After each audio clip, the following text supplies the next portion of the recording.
Okay, hey, what's up? So I'm going ahead and I'm getting this video done because my dad's pestering me about it again. So I started to try to do a video a little while back and I just didn't like it. I wasn't into it. I didn't like it. I wasn't feeling it. I didn't want to do it. So I didn't ever put it together and didn't ever upload it. I might use a bit of it or whatever for this one, but anyway. So everything had died down as far as my dad, the smoke alarm, the toys, the camera, everything had, kind of stopped. And then it was just like one time that the alarm just made its little sound and interfered or interrupted a conversation with me and my boyfriend. And then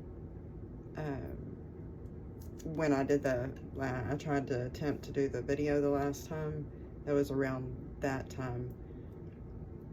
And then since then, it did it a little bit. And then today it started doing it a lot. So I was like, okay, we're just like, actually, it just started a little bit ago, right after I got my baby to sleep. So it's like, okay, either do it or it's not going to let me have my peace. So here I am, and I am doing that. I'm taking advantage of this little time. I'm just gonna go ahead and paint my nails or my toes. But anyway, so I guess one of the reasons that I hadn't really just felt like doing a video is because I didn't know what I was gonna talk about. And because I was, just kind of working on things. But, so now that I've kind of had some time to kind of work on me, work some things, kind of see what's going on,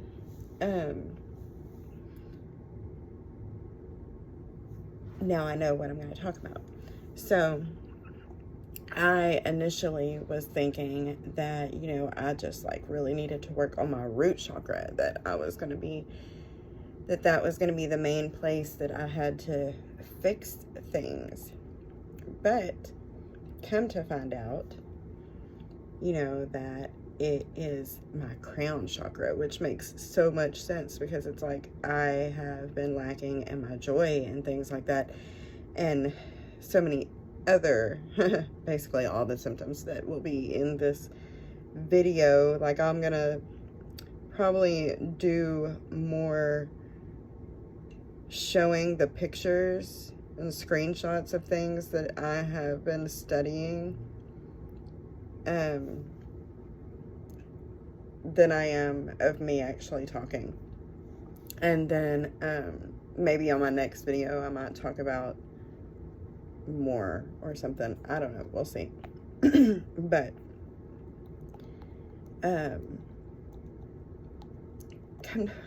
my world is so crazy because like I just stumbled across everything. I was already doing it. I think of a friend of mine who used to always laugh and get frustrated whenever she would look up like the witchy stuff of the day, and she'd come in and see me and I was just doing it and I didn't have a clue. But that's my world. Anyway, so I didn't know I was already working on these things. Like, I just knew that I felt like I needed to stand on my head, or I needed to like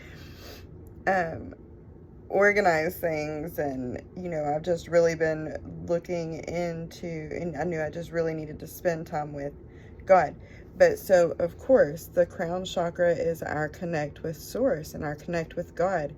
And of course that's not going to act right if everything underneath it isn't acting right. And so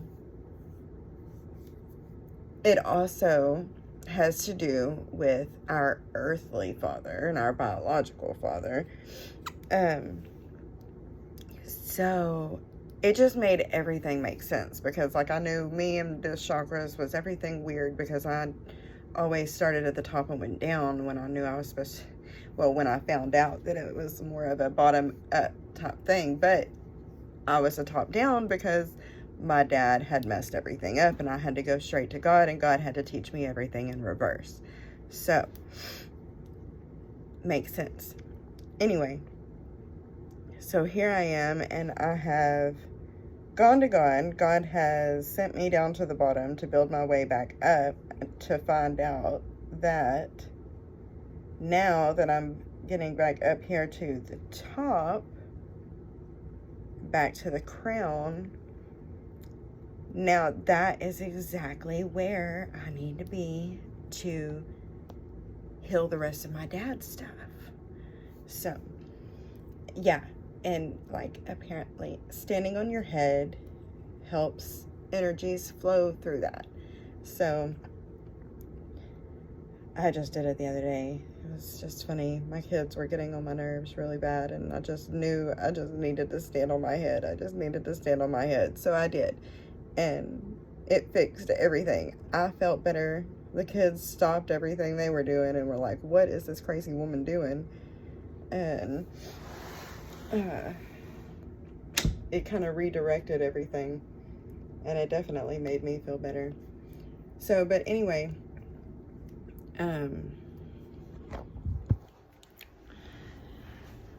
as far as what I want to talk about, I'm going to put the pictures up here and everything of, I'm going to get that glare out of my eyes. Okay. Of the stuff that I've been looking at, and the stuff that is going to tell you, like, the stuff about the chakras, or the crown chakra. Me personally, I'm going to talk to you about how, like, I go through and I have kind of my own way of looking at things, my own way, my own mantras, my own way of going through the chakras. I don't necessarily do what is just really has just been taught out there. So with me, I put that with the fruits of the spirit. So for every major chakra, I have the fruit. So like I have, you know, my super root is faithfulness, and I call it, you know, it's my own rainbow. It's my own rainbow. It's my own promises. It's always, I can always, if I go through this, I can guarantee I'm going to be right. This is how I learned about meditation, like, or learned that that was what I was doing, that meditation and the chakras and everything, like, I learned everything in reverse. It was all through prayer, and then all kinds of weird, crazy stuff that was coming to my mind. And then I found, hey, okay, there's stuff on this. But anyway, so I start with my super root, and I start with that as faithfulness. And I look at the fact that, you know, okay, God is faithful to me. And then I can check myself and find a balance in that. Am I being faithful to God? If I'm not, then I can fix that, because that has to be fixed before anything else. Then, you know, then I go to the root, and I put that as peace. Okay, because I know that God is faithful, and He is faithful to His promises. He is faithful to His love and His grace and His tenderness towards me, and that He's going to provide everything I need. I don't have anything to worry about. I, you know, am dead to sin. So I'm Gucci. I don't have anything to just like have me tripping, so I can be at peace.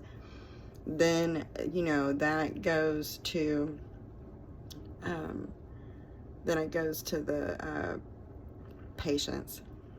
Okay, we got faithfulness, peace, patience. And then, because since I'm at peace, I can be patient, and I can be patient with myself, and I can be patient with those around me. So I might have to, you know, kind of go through this and tell myself that, but however, whatever, that is the way that I do that. Then we get to self-control. That one was a big one for me. And I still, you know, work on a lot. That one, I still have to work on that one a lot, but I am learning, and that, you know, some of the other ones, like the peace, love, and joy, kind of pull all of the rest of them together to make the ones that are more difficult easier. Anyway, so the self-control, and then from there I go to the love and forgiveness, and that is, you know, I put that with the heart chakra. And so with the love and forgiveness, whenever I do fail in the self-control, I, can love and forgive myself, and then I can love and forgive those around me, the world around me. And then that allows me to be able to move to my throat chakra, which I put is the gentleness and kindness. So, because if I'm operating through faithfulness, peace, patience, self-control, love, and forgiveness, now I can definitely try to express myself with kindness and gentleness. Moving up to understanding, and have an understanding of things. And when I have an understanding of the way that things work and the world around me, or the situation, or the science of things, so if I have an understanding, then I'm pretty well, not disturbed at all. I'm not bothered by it. Which brings you to the crown, joy, which I've been lacking for a little while. Been through quite a lot. I've been doing a lot of growing, and I've been working on all these other things. So I guess maybe, yay, I get to get my joy back. So that's gonna be great, because the whole point is that the joy comes from God. That is the actual source of joy, and that's that white light just pouring into you. So and that's the crown. And oh gosh, and that was another thing that was weird, is I was talking about clear quartz, and I gave somebody a clear quartz, and the clear quartz was exactly what I needed to be using for the crown chakra. Standing on my head was exactly what I needed to be doing for the crown chakra. So I'm, playing my game and the way that I was doing it, and just having time with peace and quiet. All things that are needed for the crown chakra. So I've been doing everything that I'm supposed to be doing. I just haven't been talking about it like I said that I would. So, and that's the self-control. You see what I mean? That's the self-control. That's where I lack in it. But we're gonna get there. And but anyway, maybe I can have a little bit of peace now. Return back to my peace once I get this video done. Like I said, I'm gonna have a lot more pictures of stuff on there, and I just want y'all to know, feel free to, if you have any questions, or baby Lily, if you're watching this later, always know you can always ask me anything. I'll always answer in the best of my ability, or I will try to find an answer, or just show you how to find the answer. But I think that is it. I think I'm done, y'all. All right. So, oh no, what is that? I forgot what it's called, but it's the one that's above the crown. There's the crown chakra. The superstar. The superstar is goodness. And so, on my way to being back in that bubble of goodness I used to be in when I was people's guru, my bubble's been leaking. So all of that makes up what I call my rainbow bubble. And so that gives me this, that big bubble around me, and it's, bubbles and rainbows kind of go, bubbles look like rainbows in the light, you know what I mean? And so it's my rainbow bubble, and it consists of the fruits of the spirit. And if all of that is correct, then I'm walking upright. But okay, have a good night, or anyway, bye.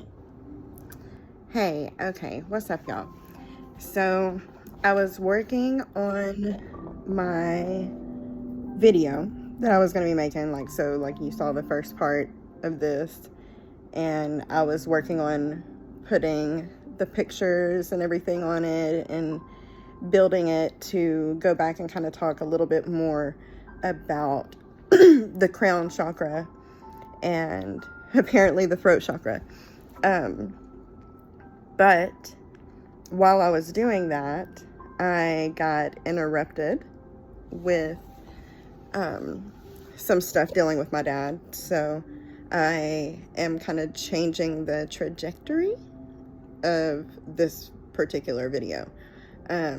So yes, there is going to be stuff about the crown chakra, and I'm most definitely going to come back and talk about that later. This is going to, or, you know, I don't know. I may still put it on the end of this, or I may run this one just separately altogether. Like I might make the chakra video finish, or the crown chakra, and finish that one and go ahead and upload that one, and then just have a thing telling about this one, and just have this one as a what would you do or something, because I have to talk about some other things. Like at this point I have to just really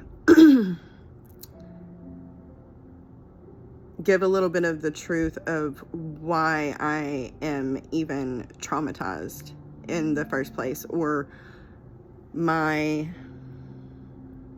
past. I have to actually talk about my past and get that out.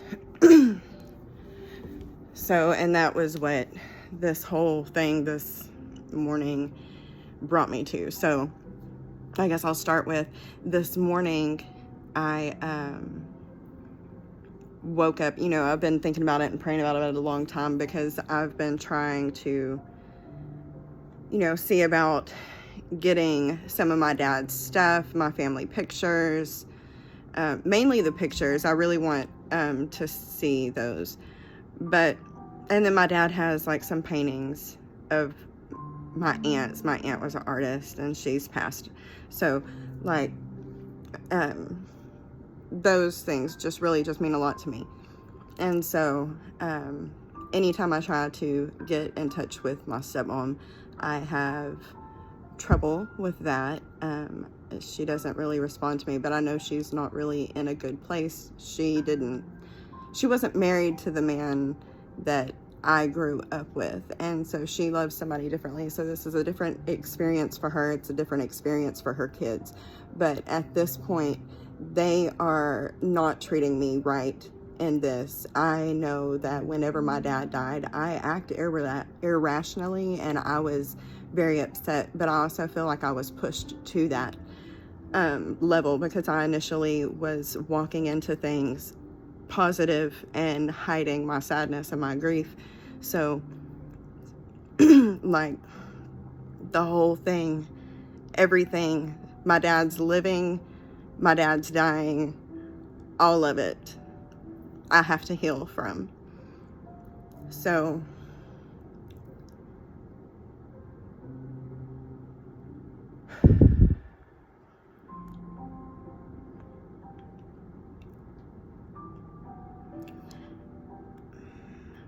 I called my aunt before I did this, like after I got the message this morning. Oh yeah, so this morning I messaged my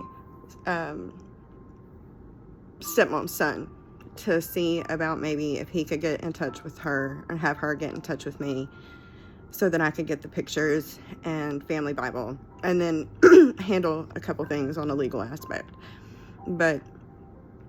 And he, when I was in the middle of getting my video together, the earlier video, he responded to my message being very out of line. His response to me was saying that I was never around. I was always mad at my dad. And now that he's gone, I want his stuff, and it's his mom's. So first of all, I'm gonna say that after this video, I hope people understand why he has absolutely no position to fix his mouth to say anything about mine and my dad's relationship. Secondly, the only reason that they even know that I exist is because I did come around. I am the one that showed up. I am the one that called him. I am the one that told him happy birthday every year. I am the one that was there for Father's Day and made sure my hair was the color he wanted it to be. I am the one that has always been there. So to say that I have never been, or I wasn't around, you got some karma coming. I feel sorry for you. If I wasn't ever around, none of them would know who I was. Because he didn't get with their mother until I was 16. I moved out when I was 15. 16. I got my GED when I was 15. So, if I was never around, then they would have never met me. If I was going off of what my dad deserved. But I chose to allow him in my life. I chose to give him opportunity after opportunity after opportunity to apologize, to be accountable. I forgave him and I loved him regardless of how bad he hurt me, how bad he messed up my mind, how bad he broke my heart, how bad he messed up my spirit. Because of all the brokenness that my dad gave me before I ever even got out of a crib.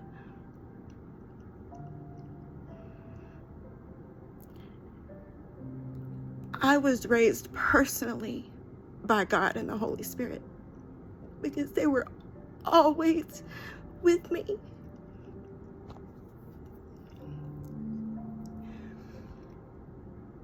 So I know that God is real. Anyway, okay. I thought that I called my aunt and got all the tears out, but of course I can't expect that to be the case. And I'm gonna keep it real. So, here we go.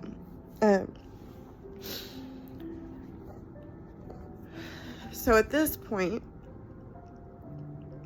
this is kind of directed. This is a journal or whatever that is directed to anybody who thinks that they have a right to speak on the relationship that I had with my dad and that I have with my dad now, because I'm still dealing with him now. I'm a medium. I deal with people after they're dead, so it's not done. I don't get to just be done. Anyway, so my question is what would you do? Would you be saying the same thing, thinking the same thing, and feeling the same way if you knew the man that I knew? What would you do? If you're 4 or 5 years old, alone.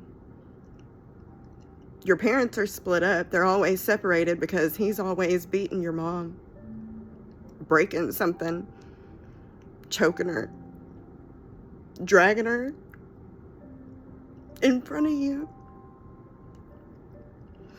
beating your siblings that are not his children, hitting them to the extent that they do full backflips in the air.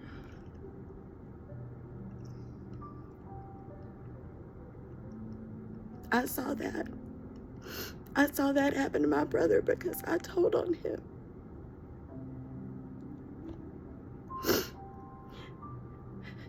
I have siblings that have never looked at me quite right. They are my blood. Never looked at me quite right because I was his blood and because what he did to them and he wouldn't do to me.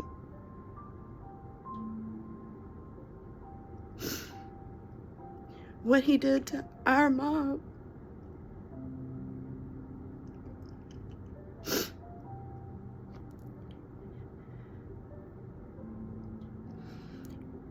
He would drink and take pills, and he'd be passed out for days. And I was at his house because they're separated, so I was alone by myself. So, little bitty girl, trying to make sure I ate and had food. I'd have to go to the neighbor's house and get them to take me to the grocery store with his food stamps.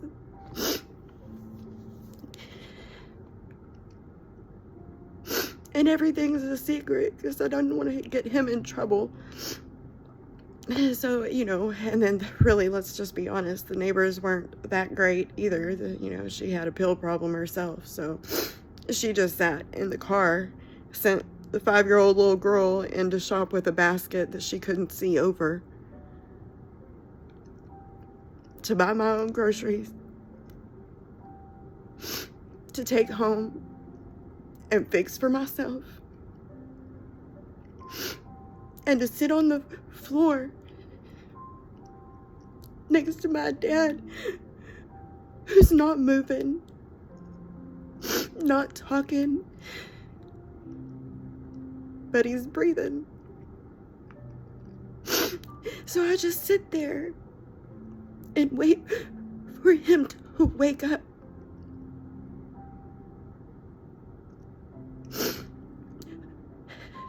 What would you do, Aaron? What would you do if that was your daughter? What would you do if that was your sister? But I'm not your sister. Nobody was there for me. So let's fast forward a little bit.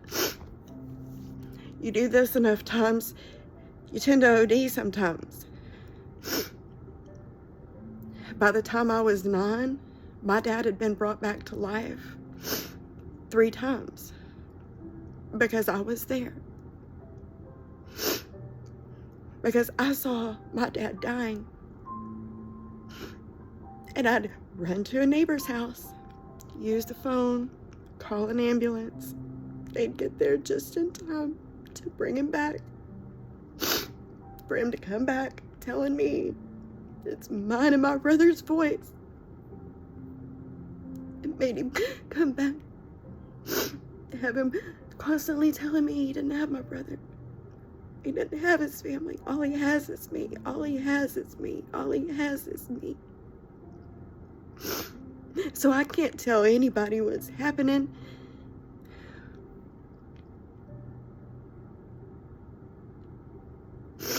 Because they'll hurt him. They'll take him away.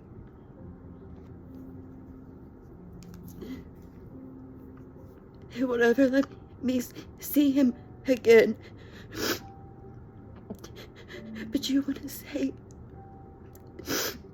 I wasn't ever around? Fuck you.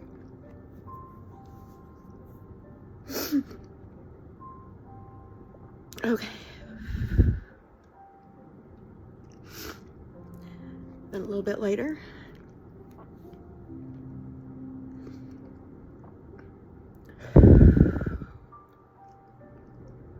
this is a big one.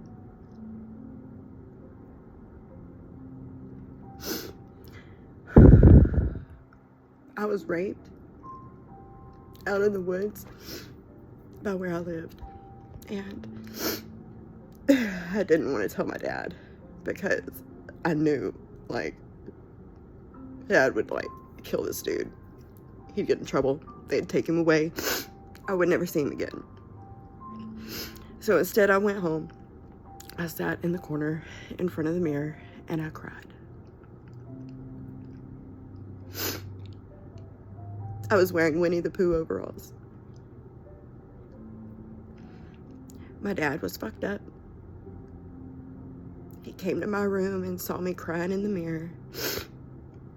And he looked at me and said, "Are you so conceited you have to look in the mirror to cry?"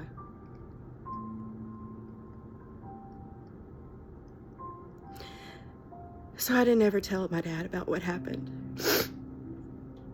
until I actually did lose my virginity, and he was going to get me checked, and I didn't want him to, so I had to tell him the truth about what had happened years before.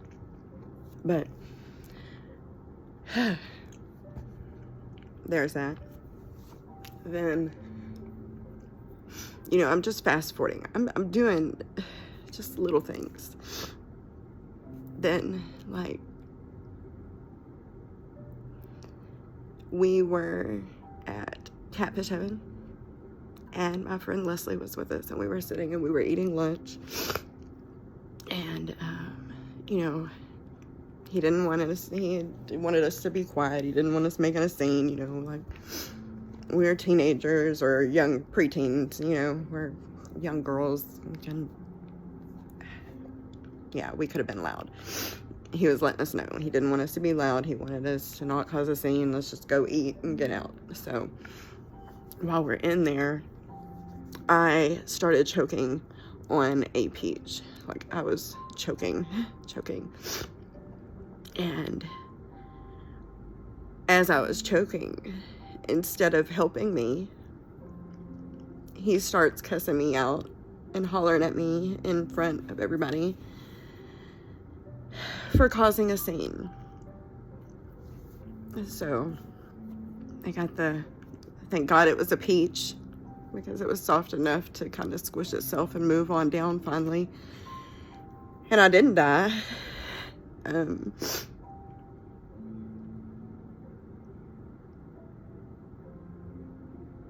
But he would treat other people like, he would act like a saint. Everybody loved my dad, and don't get it wrong, my dad was cool. Like, my dad was cool. He was the hippie. He was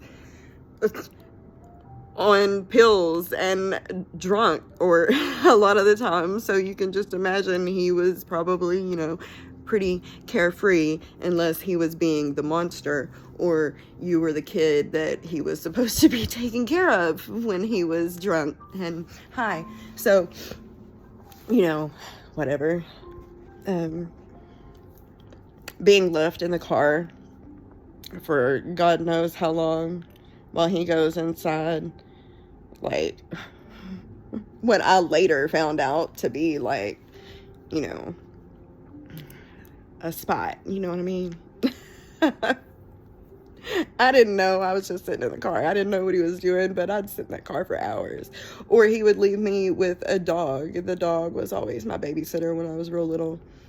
That's why I loved Peter Pan so much, because their dog was the nanny. So it was like, made me feel like it was normal. Like, you know, it was normal. It was fancy. That's why it wasn't happening around me, because it was fancy and done in, like, London and stuff. So, but,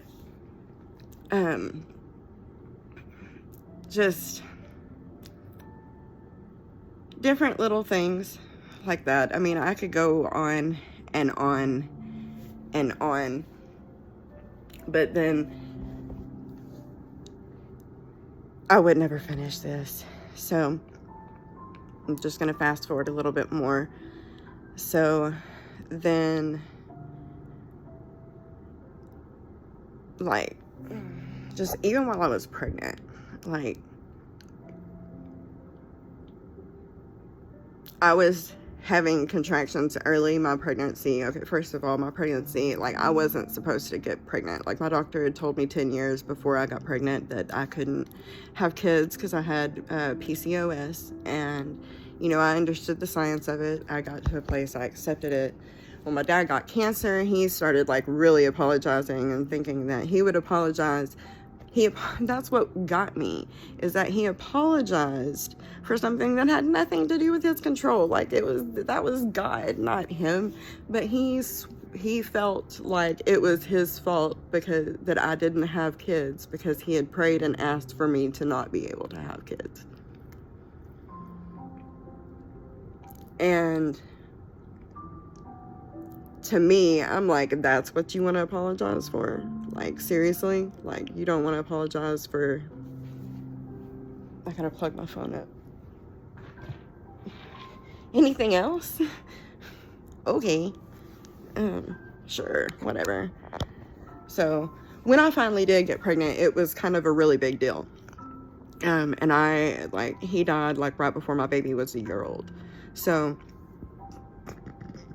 excuse me, while I was just a couple of days away from being kept in the hospital for 17 days until my baby was born,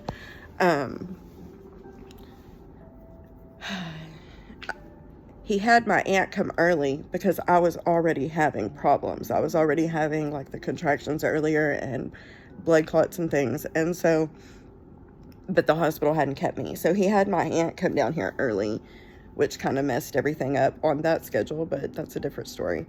And so we were over at his house. And while we're there, like, I am on the floor on all fours, hanging off the side of the couch in contractions, just like just trying to be able to make it being alive, much less not at home, but so that he could be around his sister.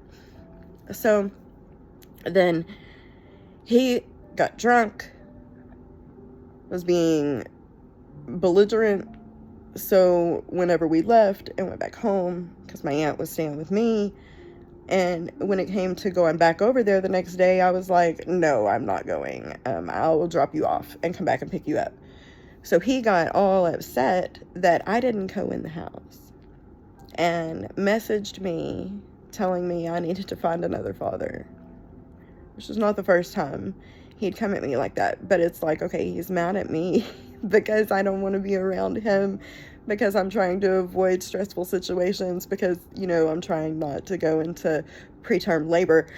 But okay, sure thing. We had crosswords. I let him know he had already been a piece of shit dad, and that God was my father, and he can take that up with him. So, which is probably why we're here doing this now. But anyway, so yeah, that situation happened. So that made it to where, and then he was even going to go and pick up the car seat. I was going to take back the baby shower gift. So I had to call his wife and be like, okay, this is why we're getting into, anytime me and him would get into it, I would let her know this is what was going on. This is why I'm acting like this. I will show you what he said and what I said. And, there you go. Thank you very much for being here to take care of him. I told her that many times. Thank you so much. She was my angel to keep me from having to be the one to take care of him whenever he was old and sick and all that. I took care of him when I was a little girl. I got out of having to do that later. I'm very grateful for that. But, so yeah. Then, let me throw in just another little story. Like, there was another time whenever he was married to my stepmom, and he got the way that he used to get when I was little, where he took them pills with the alcohol, and she comes home and he's laid out in the backyard, unresponsive, and she can't move him. She can't get him in the house. Now, does she call her sons? No. Me and my friend that grew up with me and saw him like that when she was a little girl too, had to go get him in the house. And when we got in the light and I saw his eyes looking the way that they did when I was a little girl, my knees buckled and I hit the floor, and I was kneeling over him, bawling. Talk about, Daddy, please wake up. Everything just,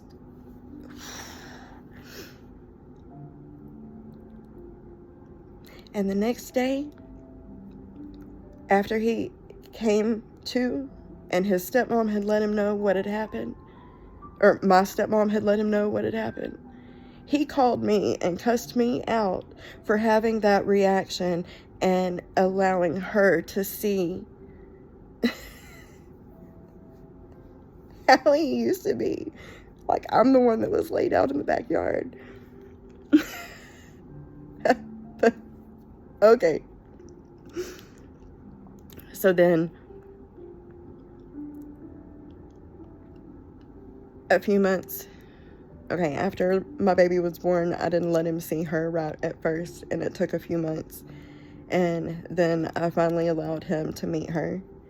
And, you know, he had just finally kind of started texting me just to say hi, or just to say I love you, just say good morning, things like that. And so we were starting to kind of work on a healthy communication, to where, you know, I would take my daughter to see him. Like, I'd always, you know, try to see him like once a month. I couldn't take more than that. I can't take more than that.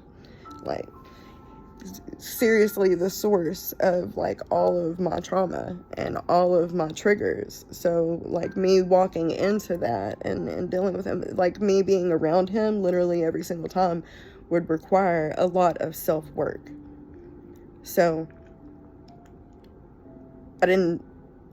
but I made sure that unless it was the times where it's like he was grounded for bad behavior, then we communicated, because I communicated.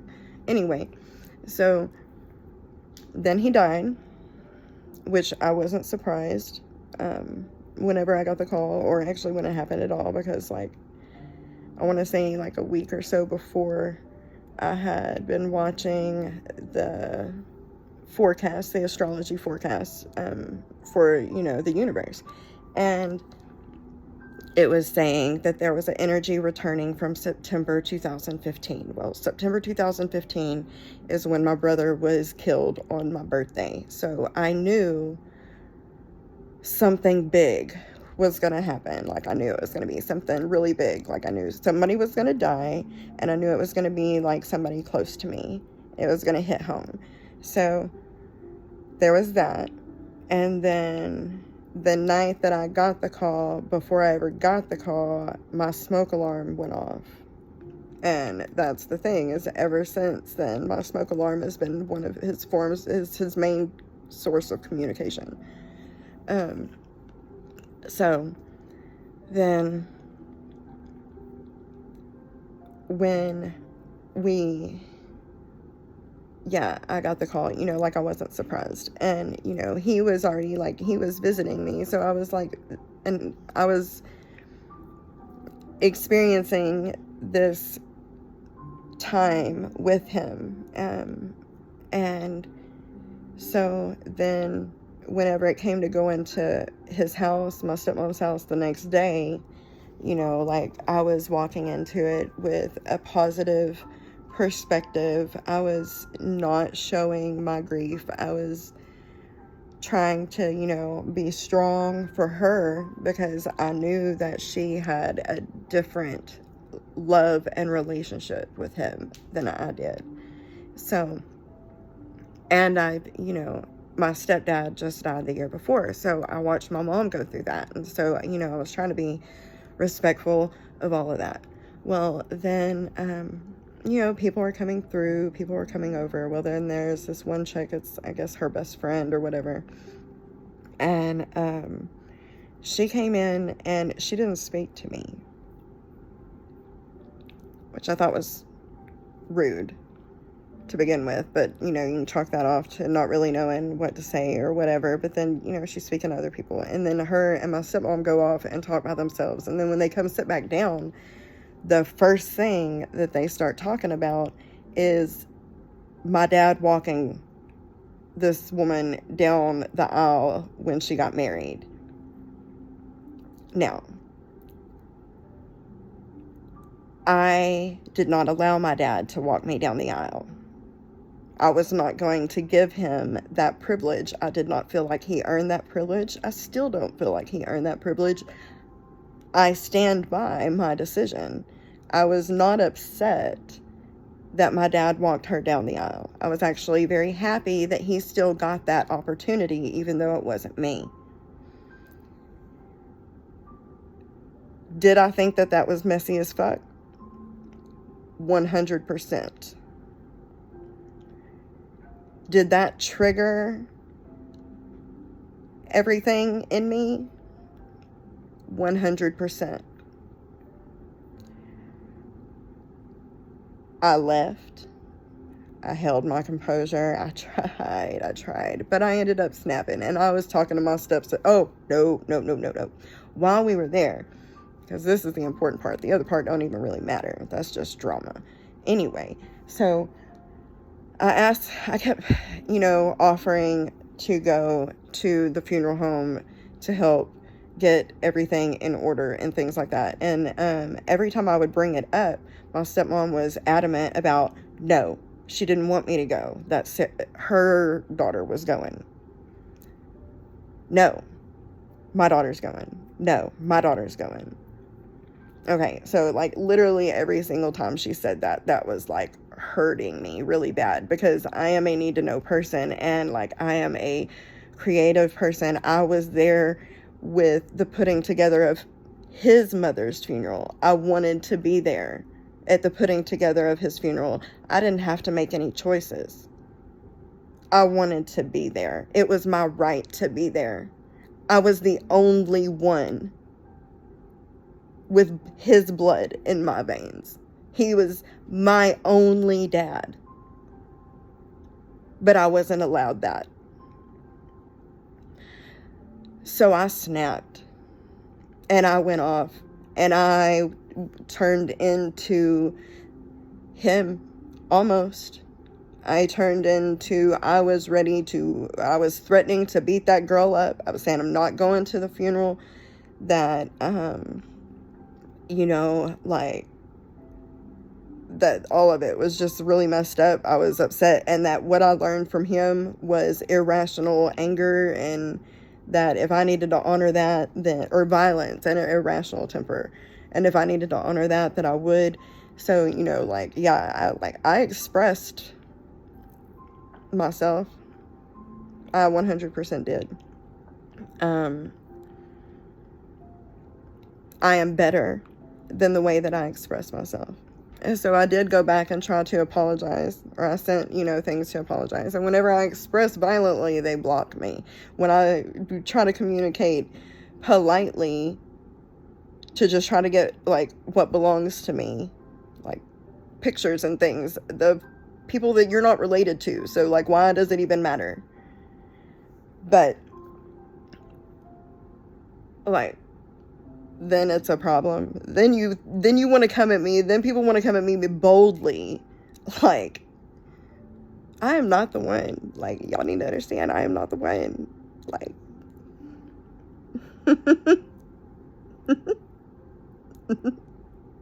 you remember when I said all the brokenness and everything, and all the my times alone, I was literally hand raised by God via the Holy Spirit, leading me and protecting me and providing for me. Just saying. I don't know, y'all. What will be, will be. Oh, and then today. So after that happened, then I was trying really hard not to jump out of my body. Like, my spirit was so that I had to call my aunt, and we saw some, and because it's been like half a year now, so I don't feel like it was out of line for me to ask for my dad's stuff. Like, I'm not trying to take anything of hers, I just want what's mine. And he really pushed some buttons with his response. He crossed some lines that he had absolutely no place to cross. And it wasn't cool. It wasn't cool at all. And now all this is all turned into a completely different situation. But it is what it is. I know I'm confident in the fact that my dad is going to support me, because whenever I called my aunt and I was on the phone with her, like we were doing a face call, and neither one of us had pushed any buttons, and neither one of us had any kind of type of fancy anything going on, but balloons just like started going up in the back, like, you know, like as if I hit a setting that for one of those things. I don't know, it was just really weird, but it was one of those things that let me know I don't have to worry about his reaction, because I would, you know, yeah, be like that, because that's something that I'm working on. Is like, I've spent so much of my life being concerned about my actions and my thoughts and my words and how that's going to trigger my dad. And almost even more so since he's like, you know, a spirit. And so now it's like, okay, now it's like not just an angry dad that I can walk away from, like it's an angry spirit that I have to deal with. So he's not angry with me. I'm not wrong. And I believe that he wants me to have what is mine. I believe that he wants to communicate with me through those pictures. I believe that he wants me to have his rosaries that he taught me the rosary with. But I'll get it. Eventually, it'll be okay. So, thank y'all for listening. Sorry about all of that, but I guess that's the whole point of this whole journal thing. And I hope that you are able to kind of see me kind of control myself or work on myself and try to gain or how the different perspectives that I've come to. Like, you know, like, I truly am grateful that my dad is my dad. I truly am grateful that I did have the life that I have, or did have, and that I have now. Like, I'm very grateful for the suffering and the time alone and the neglect and the abuse and just all of it, like the being taught everything wrong. Like, I'm very grateful for all of that, because all of it allowed me to truly see God, to know God. I know and believe God is more real to me than anything that any person can see with their eyes or touch with their hands. This human experience is just an experience. Like, God is everything, and that is where the healing comes from, and that is the crown chakra. That is where we, you know, and we just allow him to fill us with that joy. And whenever we have everything aligned and operating and flowing freely and in a healthy way, then that's when we're truly upright.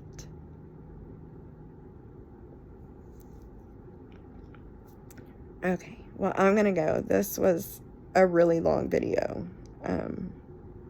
So, thanks, y'all. See you next time. Bye.